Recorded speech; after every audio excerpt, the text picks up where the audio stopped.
اب بندے نے التجائیں شروع کر دی. اس نے کہا کہ مالک بھی تو ہے, رحمان بھی تو ہے, رحیم بھی تو ہے, عبادت بھی تیری کرتے ہیں تو مدد بھی تو تجھی سے مانگنی ہے نا. اب مہربانی فرمانا اہدنا الصراط المستقیم, ہمیں سیدھا راستہ دکھا دے. صراط الذین انعمت علیہم, ان لوگوں کا راستہ دکھانا جن پر تو نے انعام کیا ہے. غیر المغضوب علیہم ولا الضالین, ان کے راستے پہ نہ چلانا جن پر تیرا غضب ہوا, جو گمراہ ہو گئے ان کے راستے. تو نماز میں جب ترجمے پر آپ کا غور ہوتا ہے تو آپ کا تو دل خود بخود لگ جاتا ہے, شوق بڑھ جاتا ہے آپ کا. تو اتنی چیزیں ہم زندگی میں یاد کرتے ہیں, تو اگر ترجمہ بھی نماز کا یاد کر لیں اور پھر شوق سے پڑھیں تو آپ یقین کریں طبیعت کھینچی چلی آئے گی. ہمارے یہاں کچھ لوگ نماز پڑھتے ہیں پر بڑی لاپرواہی سے پڑھتے ہیں, کبھی ادھر دیکھتے ہیں کبھی ادھر دیکھتے ہیں, کبھی بال سہلاتے ہیں. وہ میں نے دیکھا ہے سجدے جا رہے ہیں تو سیانے بندے کبھی کپڑے کو چھیڑ رہے ہیں, کبھی جگہ کو چھیڑ رہے ہیں. میرے نبی کریم صلی اللہ تعالیٰ علیہ وسلم نے فرمایا ان لوگوں کا کیا حال ہے جو اپنی نماز میں نظریں آسمان کی طرف اٹھاتے ہیں, رکوع سے اٹھے تو اوپر دیکھنا شروع کر دیا, کیا حال ہے ان کا. اور پھر حضور نے ایک موقع پر تو سختی فرمایا جو نماز پڑھتے اپنی نظریں آسمان کی طرف اٹھاتا ہے وہ باز آ جائے, ورنہ ایسا نہ ہو کہ رب اس کی آنکھیں ہی چھین لے. وہ باز آ جائے اس کام سے. خشوع کے ساتھ نماز پڑھے, عاجزی کے ساتھ نماز پڑھے, اس کا دل لگا ہوا ہو نماز کے اندر.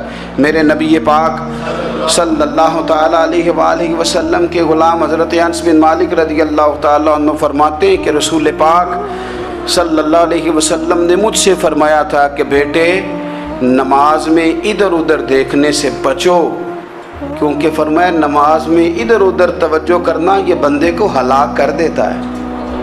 ہلاکت ہے اس میں اگر تم نے ادھر ادھر توجہ ہوگی. نماز تم مالک کی بارگاہ میں کھڑے ہو اور تم دیکھ ادھر ادھر رہے ہو. تو ایک تو نماز عاجزی کے ساتھ. پھر فرمایا والذین ہم عن اللغو معرضون, وہ لوگ جو فضول باتوں سے, لغویات سے اپنا منہ پھیر لیتے ہیں, فضولیات سے. ہمارے ہاں نا بہت سارے لوگ ایسے ہیں جو بلا وجہ ان چیزوں میں دلچسپی لیتے ہیں جو ان کے مطلب کی نہیں ہے. ان کے مطلب کی مطلب آپ کسی سے ملنے کہتے ہیں کیا حال ہے, ٹھیک ہے جی. بچوں کا کیا حال ہے, ٹھیک ہے. بچے کتنے ہیں؟ تو بھئی آپ کو جب پتہ ہی نہیں تھا کتنے ہیں تو حال کیوں پوچھا آپ نے؟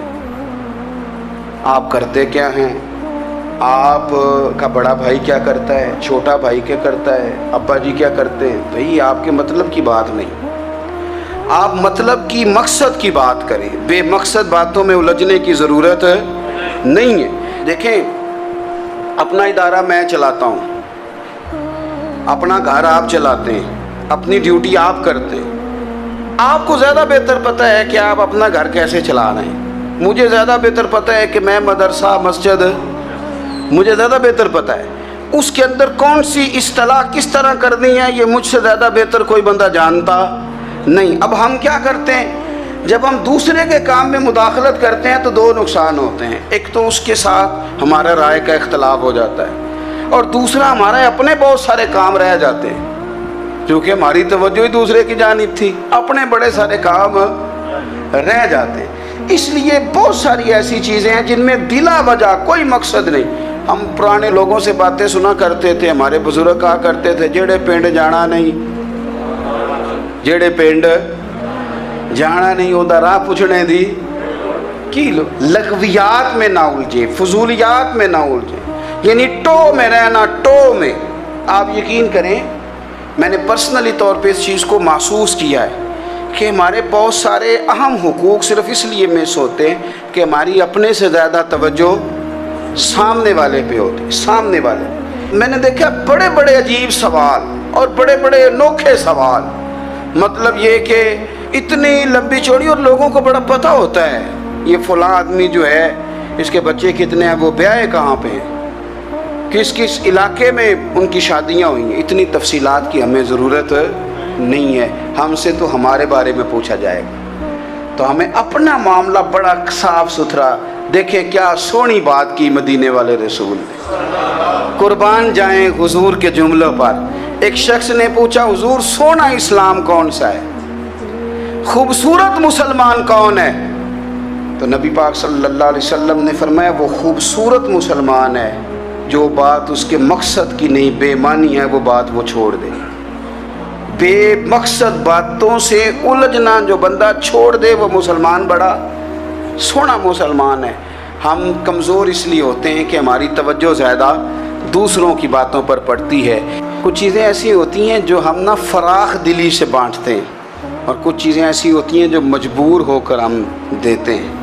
کئی دفعہ ایسا ہوتا ہے کہ سامنے والا کچھ زیادہ تکلیف میں ہوتا ہے اور ہمارے پاس بھی وسعت نہیں ہوتی، لیکن زیادہ اجر اسی بندے کو ملتا ہے جو تھوڑی تکلیف برداشت کرے اور سامنے والے کی تکلیف کو دور کرے۔ مدینہ منورہ میں نا قحط پڑ گیا تھا، غلہ نہیں ملتا تھا، تو قحط کے زمانے میں لوگ نا پھر چیزوں کو مہنگا کر کے بیچتے ہیں۔ ہمارے ہاں ایک طرف چینی کی لائنیں لگی ہوتی ہیں اور دوسری دفعہ چھاپا پڑتا ہے، پورے کے پورے گودام بھرے ہوئے نکل آتے ہیں، لوگ مصنوعی قلت پیدا کر دیتے ہیں۔ حضرت عمر فاروق رضی اللہ تعالیٰ عنہ کے زمانہ نور میں قحط پڑ گیا تھا، گندم کا دانہ اس طرح ہو گیا تھا جس طرح سونا ہے۔ سیدنا عثمان غنی رضی اللہ تعالیٰ عنہ کے نا بہت سارے اونٹ غلے کے بھرے ہوئے مصر سے آئے، اور لگتا یوں ہے کہ وہ شخص آپ ہی کو غلہ دیتا تھا، کسی اور کو دیتا بھی نہیں تھا، جو اونٹ بھر کے اس نے لیے۔ تو مدینہ منورہ کے اندر جب وہ مال پہنچا نا، آپ کو بتانا یہ چاہ رہا ہوں کہ ساری تجارت بندوں سے نہیں کرنی چاہیے، کچھ اللہ سے بھی کرنی چاہیے۔ رب سے جو بندہ تجارت کرتا ہے وہ بڑا کامیاب ہوتا ہے۔ وہ غلے سے بھرے ہوئے اونٹ آپ کے پہنچ گئے تو تاجر آئے، انہوں نے آگے کہا عثمان ہم کھول کے نہیں دیکھتے کہ اندر مٹی ہے کہ سونا ہے، اور یہ بھی نہیں پوچھتے آپ نے کتنے کا خریدا ہے، آپ کی زبان پر اعتبار ہے، آپ نے جتنے کا مال لیا ہے نا ہم ڈبل دیتے ہیں، آپ ہمیں دے دیں۔ آپ فرمانے لگے نہیں مجھے زیادہ نفع ملتا ہے۔ انہوں نے کہا 2 گنا، فرمایا نہیں زیادہ ملتا ہے، کہا 3 گنا، فرمایا زیادہ ملتا ہے۔ وہ کہنے لگے اس سے زیادہ تو کوئی تاجر ہے ہی نہیں جو زیادہ دے، فرمایا بس مجھے ملتا ہے نا۔ کہا کتنا ملتا ہے؟ فرمانے لگے لگتا ہے کہ اگر وہ تاجر زیادہ کرم نوازی کرے تو 700 گنا تو دے گا ہی، اور باقی کریم ہے۔ انہوں نے کہا جی نہیں اتنا نہیں ہم دے سکتے، پھر آپ بیچ لیں۔ یہ بات ہی سمجھ میں نہیں آتی۔ لوگ چلے گئے تو حضرت عثمان غنی مال اٹھا کے مسجد کے دروازے پہ لے گئے، جا کے کہنے لگے اے عمر اعلان کر دیں جس غریب کو گندم کی ضرورت ہے، آسانی کے دور میں نہیں دقت کے دور میں، جب لوگوں کو مل نہیں رہی چیز، جس کو ضرورت ہے وہ آئے اور آ کے لے جائے۔ جب جناب عثمان غنی کے اس غلے کا اعلان ہوا تو تاجروں کو اب مسئلہ سمجھ میں آیا کہ یہ 700 گنا کو بندہ نہیں دے رہا، یہ رب کریم عطا فرما رہا ہے۔ میرے عزیز کچھ سودے رب کے ساتھ بھی کریں۔ اگر کوئی بڑا ضرورت مند دروازے پہ آ جائے نا تو پھر اپنا نفع نقصان نہیں سوچنا، پھر تو رب کے ساتھ تجارت کرنی ہے۔ ضرورت مند کی ضرورت کا لحاظ کرنا یہ نہ مسلمانوں کے ایک دوسرے کے قریب کرے گا۔ ہم کون ہوتے ہیں کسی کی حاجت پوری کرنے والے، ضرورت پوری کرنے والے؟ کرنے والا تو اللہ ہے۔ تو اگر رب ہمیں کبھی وسیلہ بنائے، ذریعہ بنائے، تو پھر ہمیں ذرا نا خوش دلی سے بننا چاہیے، ذوق اور شوق سے بڑھنا چاہیے، پھر ہمیں کمزور نہیں پڑنا چاہیے۔